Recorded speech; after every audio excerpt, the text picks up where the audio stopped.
Mente, Caráter e Personalidade, volume 2. Seção 13. Personalidade. Capítulo 63. Imaginação. Cristo empregou a imaginação. Por intermédio da imaginação, Cristo chegava-lhes à alma. Suas ilustrações eram tiradas das coisas da vida diária e, conquanto simples, encerravam admirável pureza de sentido. As aves do céu, os lírios do campo, a semente, o pastor e as ovelhas. Com essas coisas ilustrava Cristo a verdade imortal. E sempre posteriormente, quando acontecia verem essas coisas da natureza, elas lhes lembravam suas palavras. As ilustrações de Cristo repetiam-lhe continuamente as lições. Cristo nunca lisonjeava os homens, não dizia o que lhes fosse exaltar as fantasias e imaginações, nem os louvava pelas invenções inteligentes, mas pensadores profundos, livres de preconceito, recebiam-lhe os ensinos e verificavam que estes lhes punham à prova a sabedoria. Maravilhavam-se ante a verdade espiritual expressa na mais simples linguagem. Dever de controlar a imaginação. Poucos reconhecem que é dever exercer controle sobre os pensamentos e imaginações. É difícil manter a mente indisciplinada, fixa em assuntos proveitosos. Mas se os pensamentos não são empregados apropriadamente, não pode a religião florescer na alma. A mente tem de ser preocupada com coisas sagradas e eternas, ou do contrário, ela nutrirá pensamentos frívolos e superficiais. Tanto as faculdades intelectuais como as morais têm de ser disciplinadas e se fortalecerão e aprimorarão com o exercício. Doenças às vezes produzidas pela imaginação. A doença é às vezes produzida e com frequência grandemente agravada pela imaginação. Muitos que atravessam a vida como inválidos poderiam ser sãos, se tão somente assim o pensassem. Muitos julgam que a mais leve exposição lhes ocasionará doença, e produzem-se os maus efeitos exatamente porque são esperados. Muitos morrem de doença de origem inteiramente imaginária. Imaginação pervertida.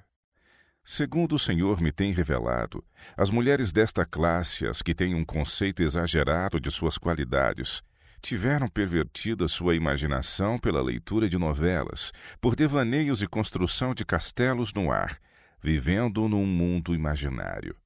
Não reduzem suas ideias aos deveres comuns e úteis da vida. Não assumem os encargos da vida que lhes estão no caminho, nem procuram arrumar para o esposo um lar feliz e prazenteiro. Depõem sobre ele todo o seu peso, não assumindo o seu próprio fardo. Esperam que outros antecipem suas necessidades e as satisfaçam por elas, enquanto se sentem livres para criticar e questionar como lhes apraz. Essas mulheres têm um doentio sentimentalismo, pensando constantemente não serem apreciadas e que o esposo não lhes dá toda a atenção que merecem. Imaginam-se mártires. Conselho a um homem de imaginação doentia. Vi que o Senhor te havia concedido luz e experiência para que visses a pecaminosidade de um espírito precipitado e controlasses tuas paixões. Tão certo como é deixares de isso fazer, exatamente tão certo é perderes a vida eterna. Tens de vencer essa doença da imaginação. És extremamente sensível e te sentes ferido se alguém pronunciar uma palavra favorecendo um procedimento oposto ao que tens estado a seguir. Sentes-te acusado e achas que deves defender, salvar a vida, e em teu empenhado esforço de salvar a vida, tu a perderás. Tens uma obra a fazer, morrer para o próprio eu e cultivar um espírito de paciência e resignação. Despreza a ideia de que não és usado corretamente, de que sofres injustiças, que alguém te queira excluir ou fazer-te mal. Vês com falsos olhos. Satanás te leva a ter pontos de vista distorcidos das coisas. A razão controlada pela imaginação. És capaz de controlar a imaginação e vencer esses acessos nervosos. Tens força de vontade e deves trazê-la ao teu auxílio. Não tens feito isso, mas tens deixado a imaginação altamente agitada controlar a razão. Nisto tens ofendido o Espírito de Deus. Se não tivesses poder sobre os teus sentimentos, isso não seria pecado, mas não há defesa para ceder assim ao inimigo. Tua vontade precisa ser santificada e subjugada, em vez de dispor-se em oposição à de Deus. O regime alimentar afeta a imaginação. A intemperança começa à nossa mesa no uso de alimentos insalubres. Depois de algum tempo, devido à continuada complacência com o apetite, os órgãos digestivos se enfraquecem e o alimento ingerido não satisfaz. Estabelece-se um estado mórbido, experimentando-se intenso desejo de tomar comida mais estimulante. O chá, o café e os alimentos cárneos produzem efeito imediato. Sob a influência desses venenos, o sistema nervoso fica excitado e, em certos casos, momentaneamente, o intelecto parece revigorado e a imaginação mais viva. Efeito do chá, café e outras beberagens populares. O chá atua como estimulante e, até certo grau, produz intoxicação. A ação do café e de muitas outras bebidas populares é idêntica. O primeiro efeito é estimulante. São excitados os nervos do estômago. Estes comunicam irritação ao cérebro, o qual, por sua vez, desperta para transmitir aumento de atividade ao coração e uma fugaz energia a todo o organismo. Esquece-se a fadiga, parece aumentar a força. Desperta o intelecto, torna-se mais viva a imaginação. Avivamentos populares e a imaginação. Avivamentos populares são muitas vezes levados a efeito por meio de apelos à imaginação, excitação das emoções, satisfazendo-se o amor ao que é novo e surpreendente. Conversos ganhos desta maneira têm pouco desejo de ouvir a verdade bíblica, pouco interesse no testemunho dos profetas e apóstolos. A menos que o serviço religioso assuma algo de caráter sensacional, não lhes oferece atração. Não é atendida a mensagem que apele para a razão desapaixonada. As claras advertências da palavra de Deus, que diretamente se referem aos seus interesses eternos, não são tomadas a sério. O teatro deprava a imaginação. Entre as casas de diversões, a mais perigosa é o teatro. Em lugar de ser uma escola de moralidade e virtude, como tantas vezes se alega, é ele justamente o viveiro da imoralidade. Os hábitos viciosos e as tendências pecaminosas são fortalecidos e confirmados por esses entretenimentos. As cantigas baixas, os gestos, expressões e atitudes indecentes corrompem a imaginação e aviltam a moral. Todo jovem que assiste habitualmente a tais exibições será corrompido em princípio.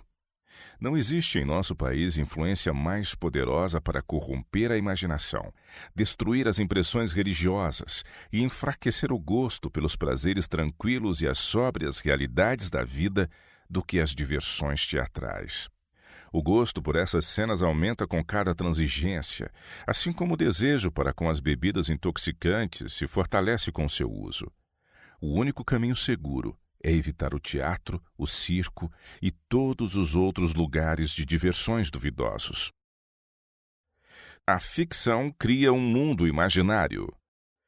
Tende-vos entregue à leitura de romances e novelas a ponto de viver em um mundo imaginário. A influência dessa leitura é prejudicial tanto à mente como ao corpo.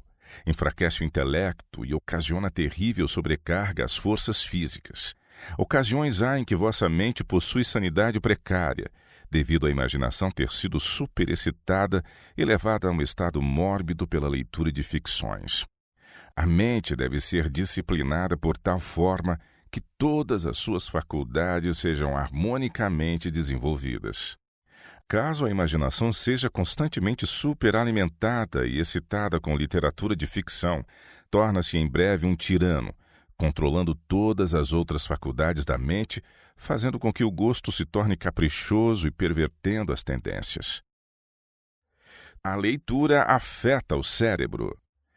Conheço pessoalmente alguns que perderam o saudável tono da mente mediante errôneos hábitos de leitura. Atravessam a vida com uma imaginação doentia, avolumando toda pequena ofensa. Coisas a que um espírito são, razoável, não daria atenção, tornam-se para eles provas insuportáveis, intransponíveis obstáculos. Para eles a vida se acha continuamente envolta em sombras. A vista corrompe a imaginação. Este é um século em que a corrupção prolifera por toda parte. A concupiscência dos olhos e corruptas paixões são despertadas pela contemplação e pela leitura. O coração corrompe-se pela imaginação. A mente toma prazer em contemplar cenas que despertam as paixões baixas e vis. Essas imagens abjetas, vistas através de uma imaginação manchada, corrompem a moral e preparam os seres iludidos e fascinados a dar rédea solta às paixões concupiscentes.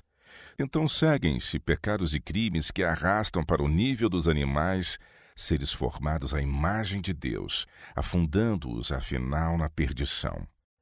Evitai ler e ver coisas que sugiram pensamentos impuros. Cultivai as faculdades morais e intelectuais. Não deixeis que essas nobres qualidades sejam enfraquecidas e pervertidas pela muita leitura, mesmo de livros de contos. Conheço mentes robustas que se tornaram desequilibradas e parcialmente insensibilizadas ou paralisadas pela intemperança na leitura. Masturbação e imaginação. Nas pessoas viciadas no hábito do abuso próprio, é impossível despertar-lhes as sensibilidades morais para apreciarem as coisas eternas ou deleitar-se em exercícios espirituais. Pensamentos impuros tomam e controlam a imaginação e fascinam a mente, e segue-se um quase incontrolável desejo para a prática de atos impuros.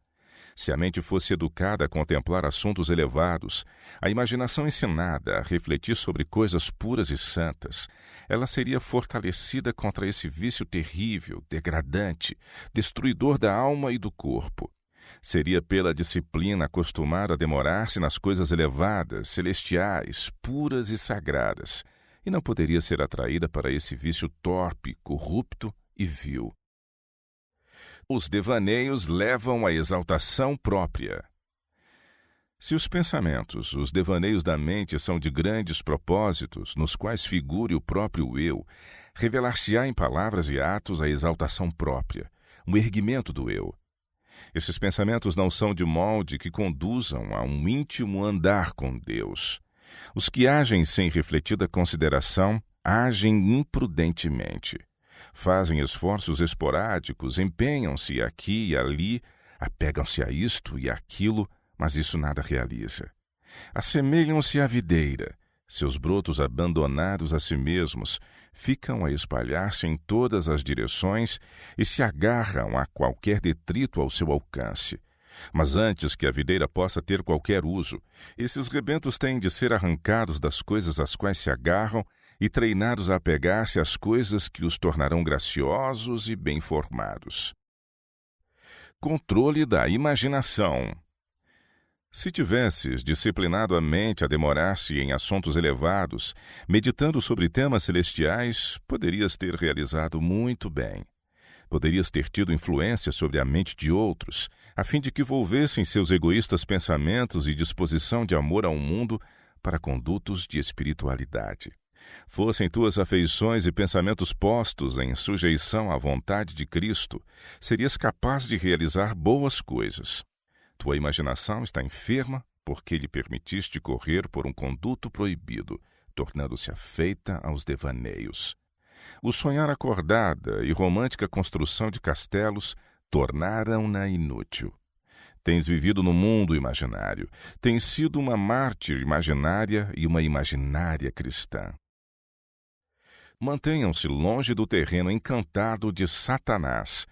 Conselho a uma família centralizada em si. Deveis conservar-vos afastados do terreno encantado de Satanás, e não permitir que vossa mente se desvie da fidelidade para com Deus. Por meio de Cristo podeis e deveis ser felizes e adquirir hábitos de domínio próprio. Até vossos pensamentos devem ser trazidos em sujeição à vontade de Deus, e vossos sentimentos sob o domínio da razão e da religião. Vossa imaginação não vos foi dada para que se lhe permitisse correr desenfreada a seu bel prazer, sem nenhum esforço para restringi-la ou discipliná-la. Se os pensamentos forem maus, maus serão também os sentimentos, e os pensamentos e os sentimentos combinados constituem o caráter moral. Quando julgais que, como cristãos, não vos é requerido restringir os pensamentos e sentimentos, sois levados sob a influência dos anjos maus e convidais a sua presença e o seu domínio. Se cederdes às vossas impressões e permitirdes que os pensamentos sigam o rumo da suspeita, da dúvida, dos lamentos, achar-vos-eis então entre os mais infelizes dos mortais, e vossa vida se demonstrará um fracasso. Vendo a vida tal qual é, a menos que olheis a vida tal qual é, lançando para o lado as brilhantes fantasias da imaginação e descendo às sóbrias lições da experiência, despertareis quando for tarde demais. Vereis então o terrível erro que fizestes. Desejo de adquirir cria necessidades imaginárias. O caso do irmão I é terrível. Este mundo é seu Deus. Ele adora o dinheiro. Ele não precisa a censura de ninguém, mas a comiseração de todos. Sua vida tem sido um erro terrível. Tem sofrido imaginárias necessidades pecuniárias, enquanto rodeado de abastança. Satanás tomou posse de sua mente e, excitando sua tendência gananciosa, fê-lo insensato quanto a este assunto. As faculdades mais altas, nobres de seu ser, foram levadas muito em sujeição a essa propensão mesquinha, egoísta. Sua única esperança está em partir os grilhões de Satanás e vencer este mal de seu caráter. Ele tem tentado isso fazendo algo depois que foi trabalhado pela consciência, mas isso não basta. Fazer meramente um grande esforço e se desfazendo de um pouquinho de seu mamon, ficando todo o tempo com a impressão de que está se privando da vida, não é fruto da verdadeira religião. Ele tem de educar a mente para fazer boas obras, tem de lutar contra a tendência de adquirir, tem de entretecer boas obras em toda a vida, tem de cultivar um amor ao fazer o bem e pôr-se acima do mesquinho, avaro espírito que tem promovido. Superstição provém da imaginação. Tua experiência me foi mostrada como não merecedora de confiança porque se opõe à lei natural. Está em conflito com os imutáveis princípios da natureza. A superstição, minha querida irmã, provindo de uma imaginação doentia, lança-te em conflito com a ciência e os princípios. Qual deverá ser renunciado? Teus fortes preconceitos e muito fixas ideias acerca de qual melhor procedimento a seguir a teu próprio respeito, por muito tempo te detiveram do bem. Por anos compreendi teu caso, mas tenho-me sentido incompetente de apresentar o assunto de modo tão claro que o visses e compreendesses e pusesses em uso prático a luz que te foi concedida. As mães e a imaginação.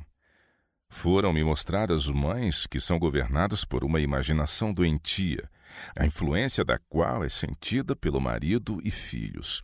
As janelas devem ser conservadas fechadas, pois a mãe é sensível ao ar.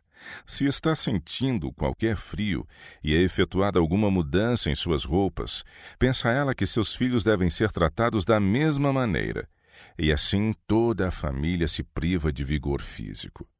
Todos são afetados por uma mente, e física e mentalmente prejudicados pela imaginação doentia de uma mulher que se considera padrão de julgamento para toda a família. Dessa forma, as pessoas trazem doenças sobre si mesmas por causa de seus maus hábitos. Mesmo em face da luz e do conhecimento, preferem elas seguir os seus próprios caminhos. Raciocinam da seguinte forma: não temos experimentado o assunto e não o entendemos por experiência? Mas a experiência de uma pessoa cuja imaginação é deficiente não deve ter muito peso para ninguém.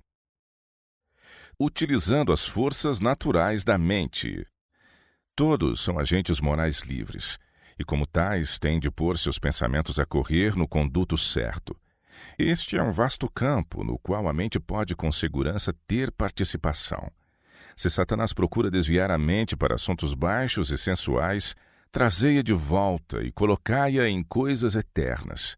E quando o Senhor vê o resoluto esforço feito para só reter pensamentos puros, ele atrairá a mente como um magneto, purificará os pensamentos e habilitá-los a purificar-se de todo pecado secreto, destruindo os conselhos e toda a altivez que se levanta contra o conhecimento de Deus e levando cativo todo o entendimento à obediência de Cristo.